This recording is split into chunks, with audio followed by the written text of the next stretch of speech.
রসুলকে আমরা কিভাবে মহব্বত করব, আল্লাহ রসুলকে আমরা কিভাবে ভালোবাসবো।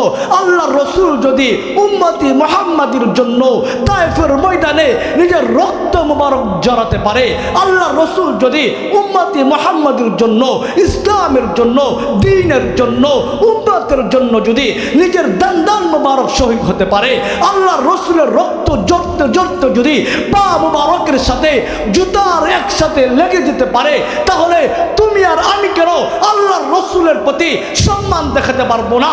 আল্লাহ রসুলকে নিয়ে যারা ব্যঙ্গ করে তাদের বিরুদ্ধে কথা বলতে পারবো না? তোমার আমার ঈমান নষ্ট হয়ে গিয়েছে। হে যুবক, তুমি আর ঘুমিয়ে থেকো না, তুমি জাগো, তুমি নতুন করে নতুন জন্ম হয়ে বাংলাদেশে আবার নতুন করে তুমি জেগে উঠো।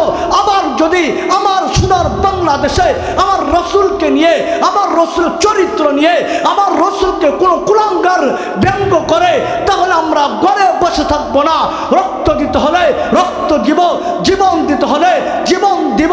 নিজের লাশ যদি ডাস্টবিনের মধ্যে পড়ে থাকে, পড়ে থাকুক, তারপরও বাংলার জমিনে আমার রসুলকে নিয়ে ব্যঙ্গ করা হবে, ফাজলামি করা হবে। আমরা এটা বাংলার তৌহিদ জনতা মেনে নিব না, মেনে নিব না, মেনে নিব না। কথা বলো ঠিক কিনা? অতএব আমাদেরকে একত্রিত হতে হবে, ঐক্যবদ্ধ হতে হবে। আমাদেরকে এক দলে, এক মাঠে, এক ছায়াতলে ঐক্যবদ্ধ হয়ে শপথ নিতে হবে। আর সামনে থেকে কোন নাস্তিককে আমার রসুলের বিরুদ্ধে কথা বলতে দিব না, আমার রসুলকে নিয়ে ব্যঙ্গ করতে দিব না, আমার রসুলকে নিয়ে কুকাট্টা করতে দিব না। কারণ আমার রসুলকে আমি মহব্বত করি, আমার রসুলকে আমি ভালোবাসি। আমার রসুলের জন্য যদি জীবন দিতে হয় জীবন দিব, রক্ত জড়াতে হয় রক্ত জড়াবো। জিহাদের ময়দানে নিজের লাশকে পুরাতে হয় পুরাবো, ফাঁসির মাংস যদি ঝুলতে হয় তারপরও ঝুলবো।